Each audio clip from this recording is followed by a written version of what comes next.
Hey, this video is about positioning yourself in 2023 to have a successful home buying experience.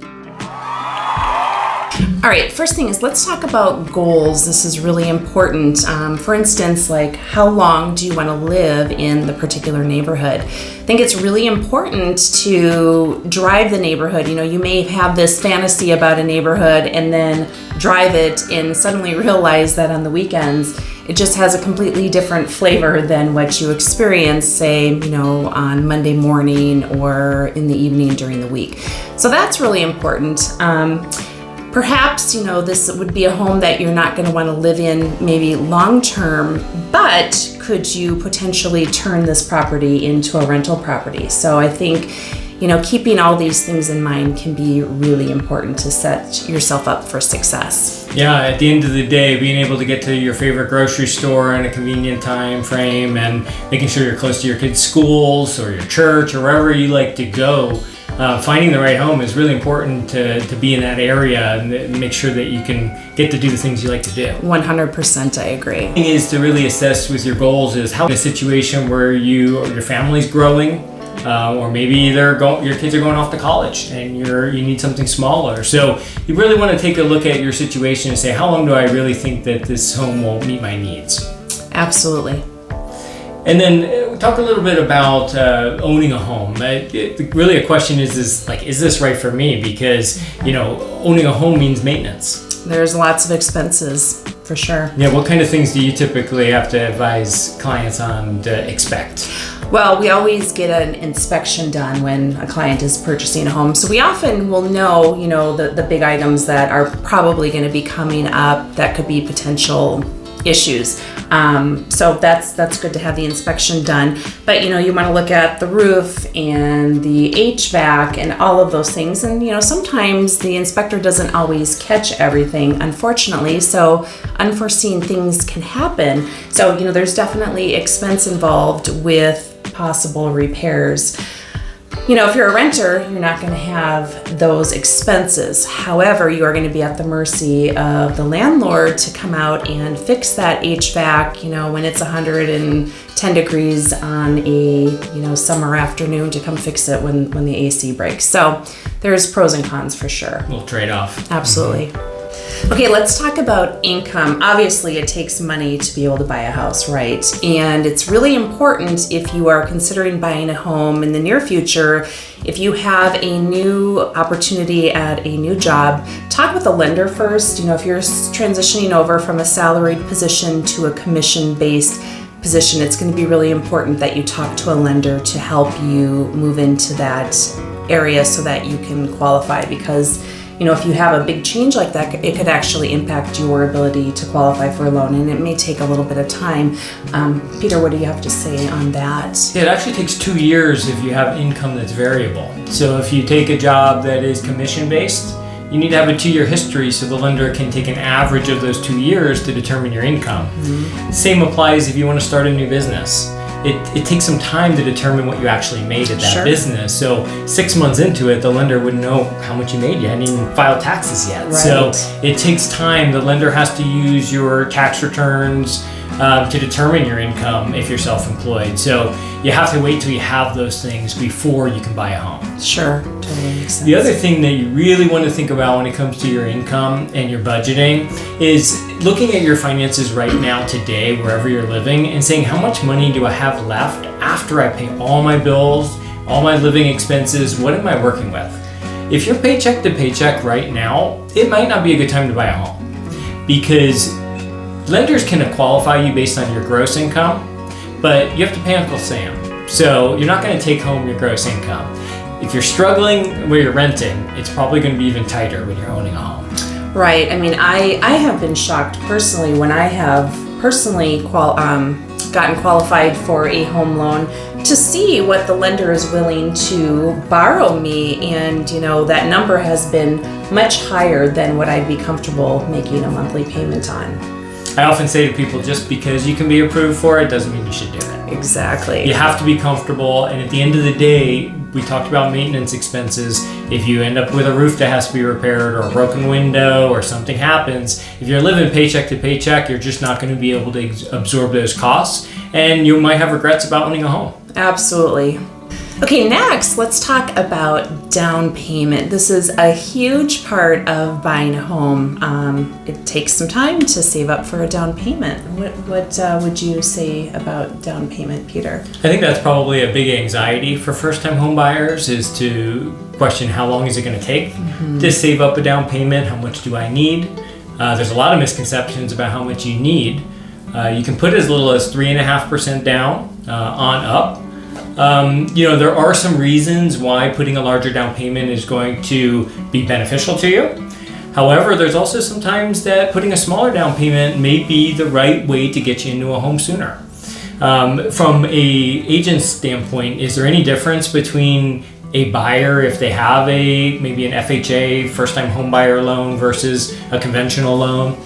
There is. Well, especially when there's a competitive market, sellers are going to be looking at the different offers, and an FHA buyer may not be as strong of a buyer as, say, a conventional buyer. And typically, people who have an FHA loan typically will have a lower down payment amount, like possibly about 3.5% of the purchase price. So that's something to keep in mind. You want to appeal to the seller and put in the strongest offer possible. So that's something to think about. How could it impact the seller, though? Why would it be a little more difficult for them on that FHA versus a conventional? Really good question, because there are more, what's the word I'm looking for? There's more strings attached to an FHA loan than there are a conventional loan.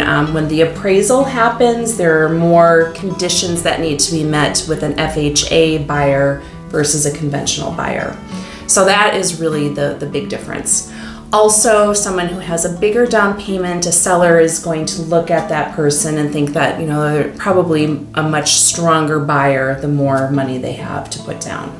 Yeah, absolutely. And when you think about a down payment, there's really two schools of thought. So, obviously you can spend more time saving up a down payment so that you can have a lower payment, but there's some variables that can affect you. Home prices going up can mean that you might be saving longer for down payment just to pay more for a home. Right. Interest rates can have a big part of that. So really, when you're getting close to buying a home, it's important to have some money saved up. Now, the amount that you need, you probably want to talk to a lender first to know what's going to be the right avenue for you. But some people need to have the lowest monthly payment possible. They want to save up a large down payment. Absolutely. If you can afford a little higher payment and your income is going to be heading upwards, maybe you could put that smaller down payment and leave some money in the bank so that if you get repairs and things like that you need, you can afford to cover those. Right. Yeah. It's really interesting. What is important to some people. Some people want that nest egg, and they want the reserves should something unforeseen happen. Sure. And I think that it's really, what stage of life are you in? Because I would say to a retiree that's going to be on a fixed income, they care about the payment. Absolutely. They need it as low and fixed as they can possibly get it. If you're 25 years old and just graduated med school or something like that, and your career is going upwards, well, you're less sensitive to that kind of thing. So again, that's why we say this a lot, but it's so important to have a conversation with us so that we can guide you. We don't want to sell you anything or God forbid, see you in a bad situation. Right. Let's talk about credit score. Obviously, this is a big one, and let's face it, a lot of people have blemishes on their credit report, and that's okay. It happens to most of us. The good news is that you don't need to hire one of those expensive credit repair companies to help you out with this. You can actually reach out to Peter or your trusted lender, and they can access this really cool software that they have. They can look at your history and help you game plan for how to increase your credit score. And they can kind of give you a timeline. If you do XYZ, you can anticipate that your credit score will rise by this number. So it's pretty awesome. Yeah, obviously, it's very important to find out what's on your credit report. Some of us realize at a time where we might have missed a payment here or there, kind of run up the balances, but there's also a lot of times where there's things on there like medical bills that you're just not even aware of. So it's always a good idea to take a look at your credit report. I'm happy to do that with you. And like Christine said, we'll come up with a game plan and figure out what it's going to take to get your score as high as possible and what type of time frame you'd be looking at to do that. Another thing too that just kind of make sure you're mindful of before you're thinking about buying a home, co-signing. We see that a lot with people. You know, you might love a family member and you really want to help them out, but co-signing to get a auto loan or a credit card or something like that for a family member can keep you from getting a home. Oh, I've had that happen plenty of times to clients and they had no idea. No idea. And if it's in less than 12 months, that debt is going to count against you no matter what. So you need to, if you have a history of over 12 months, like maybe you bought it for your son or your daughter and they're making the payments on it, if they can show it for 12 months, you can do that. But if 6 months went by and you want to buy a home and you co-signed, it could have impacted your ability to qualify and get a home. So don't do it. Don't do that. Another tip I would have for you, and a lot of people aren't aware of this, is that there's a website, it's called optoutprescreen.com. And what it does is give you the ability to get your name out of circulation for these credit companies. They're always soliciting you with new credit card offers and ways for you to get into debt. Oh my gosh, that would save so much on the junk mail. Absolutely, the junk mail and plus boy. the temptations, right? Uh-huh. Because you see a 0% or 18 months or this or that, you get points, you're tempted to go into more debt. Absolutely. When you open a new account, it lowers your scores. So it's not a good idea, obviously, especially if you're preparing to buy a home. You want as little of that temptation as possible. Yes.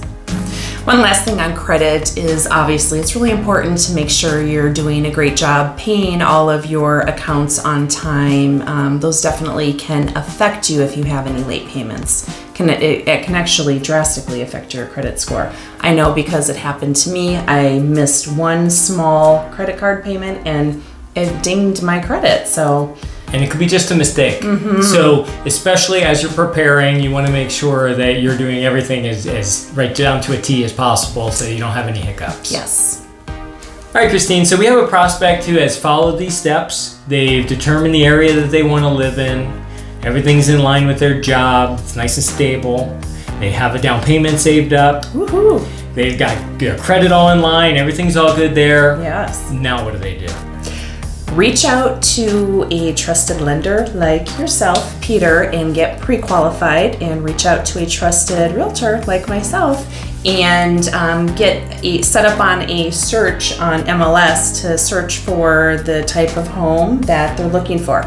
It's a good idea to stay off of Realtor.com, Zillow, Redfin, that kind of thing. Those sites actually pull their listings from the MLS, and what people will find is that they're not accurate and up to date. So I've had clients reach out to me and say, "Hey, Christine, there's 7 homes I want to see today," and they've been on Zillow, and I look up the addresses, and lo and behold, 6 of those homes are already under contract. So if you want to know the most accurate listings that are available, reach out to your realtor for sure. How about the social media effect with photography in listings? Do you ever find that first-time homebuyers especially are looking at pictures and maybe getting the wrong idea one way or the other? Oh yeah, it's a lot like online dating. Some of the photos are amazing. You know, it's great angles, great photos, and you go into this house and it's like, wow, what happened? Like, this place feels really small.